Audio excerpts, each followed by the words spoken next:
කොහොමද මගේ යාළුවෝ හැමෝටම මගේ channel එකට අලුත් කෙනෙක් නම් මම Magical Diaries YouTube channel එකට ඔයාලව හරිම ආදරයෙන් පිළිගන්නවා. මම අද ගේන්න හිතුවේ මම සිරිපාද කියපු vlog එක මේක මට ටිකක් edit කරන්න පරක්කු වුණා. ඒකට ඔයාලා මාත් එක්ක තරහ වෙන්න එපා. මායි අයියයි ගොඩක් ආසාවෙන් තමයි හිටියේ සිරිපාද යන්න. ඒ වුණාට අපි දෙන්නට මේ පාර තමයි සිරිපාද එකට යන්න හම්බ වෙච්ච පළවෙනි පාර. ඒ වුණාට දැන් සතියක විතර ඉඳලා පොඩි වැස්සක් යනවා. ඒ වුණාට වැස්ස කියලා අපි ගමන කැන්සල් කරන්නේ නැතුව කොහොම හරි යන්න තමයි හදන්නේ. දැන් හවස 3:00ට විතර ඇති. දැන් අපි ලෑස්ති වෙලා ගම්පලට යන්න ඕනේ. ගම්පල තමයි අපි කතා කරගත්ත බස් එක තියෙන්නේ. එතනට තමයි අපේ අයියලාත් එන්නේ. දැන් අපි මේ බස් එකේ යන ගමන් තමයි ඉන්නේ. ඊට පස්සේ මම හොඳට නිින්දක් දැම්මා. මොකද මට වංගු පාරවල් වල යන්න බෑ. ඊට පස්සේ අපි බලමු සිරිපාදෙන් බැහැලා මොකද උනේ කියලා. අපි සිරිපාදට එනකොට 10 විතර වුණා. දැන් නම් හොඳටම බඩගිනි. මේ මගේ යාළුවා, මේ ඉන්නේ මගේ නංගි. එතකොට මේ ඉන්නේ මගේ යාළුවාගේ boyfriend. මොන දෙයටත් කලින් ඊට පස්සේ අපි කෑම කාලා හිටියා. ඊට පස්සේ අපි 11ට විතර තමයි නගින්න පටන් ගත්තේ. දැනටමත් ටිකක් වැහැලා තියෙනවා. ඔයාලට පේනවා ඇති බිම බලපුවම බිම තෙමිලා තියෙන්නේ. දැන් නම් හැබැයි වහින්නේ නැහැ. මගේ අයියා පපයි නංගි මේ පාර පළවෙනි පාර තමයි සිරිපාද යන්නේ. මම මේ පාර යන්නේ දෙවෙනි පාරට. දැන් නම් ටිකක් මහන්සි. අපි මහන්සි ඇරලා යමු. මේ බලන්නකො දැන් ඈතින් සිරිපාද පේන විදිහ අපිට තව ගොඩක් දුර යන්න තියෙනවා. දැන් අපි ඉන්නේ සීතගඟුලේ. මෙතන තියෙන දේවාලයට පඳුරු කැට ගහලා යන එක හොඳයි කියලා මං අහලා තියෙනවා. ඒ කියන්නේ සාමාන්‍යයෙන් මෙතන පඳුරු කැට ගහන්නේ අපිට කරදරයක් වෙන්නේ නැතුව ගිහින් යන්න පුළුවන් වෙන්න කියලානේ. ඒ හින්දා අපිත් මෙතනින් පඳුරක් තියලා තමයි උඩට නගින්න පටන් ගත්තේ. දැන් අපි ඉන්නේ ඉන්දිකටු පාන්නේ. මේකේ පළවෙනියටම යන කට්ටිය කියන්නේ කෝඩුකාරයෝ මෙතන ඉන්දිකට්ටට නූලක් දාලා ඒ නූල ඇදගෙන යනවා දිගටම. මේ ඉන්නේ අපේ කෝඩුකාරයෝ දෙන්නා.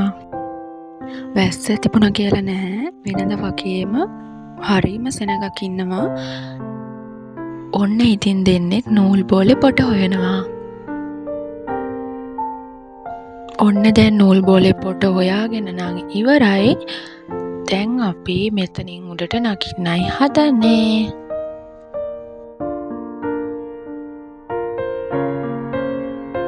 ඊට පස්සේ තමයි අපිට හොඳම වැඩේ වුණේ.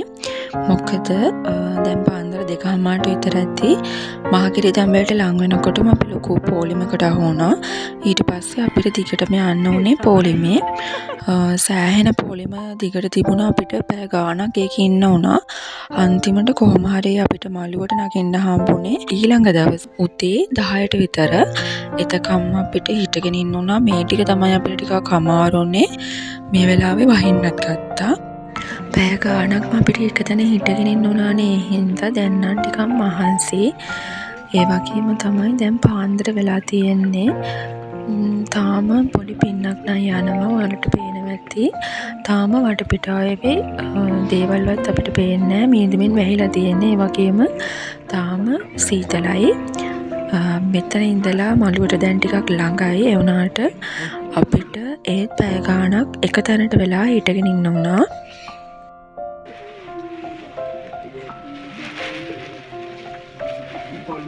මෙන්න මේ දෙන්නමට එනකම් විහිළු කර කර ආවා. මම යන තැන වීඩියෝස් කරනවා කියලා. ඒ හින්දිති ඒ දෙන්නවත් පෙන්වන්නම ඕනේ. දැන් නම් මගේ අයියා පපා වැඩකට හේතු වෙලා හොඳටම දොයි.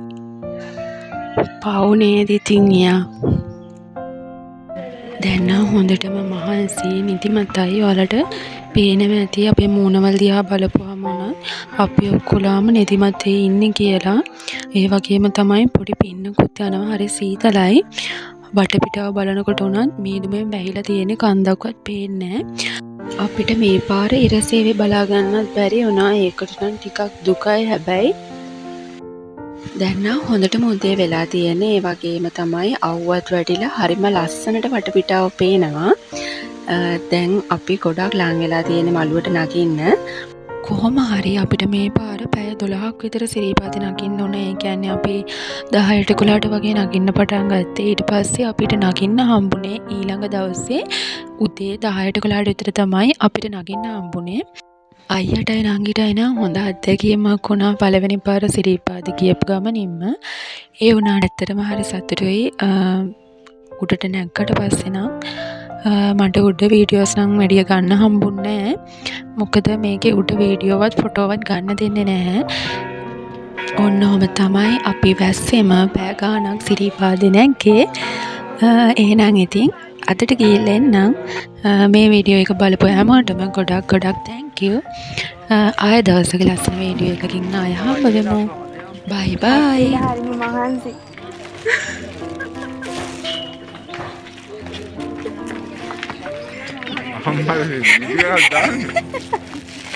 ඔයානේ හරියට ඉන්නකො.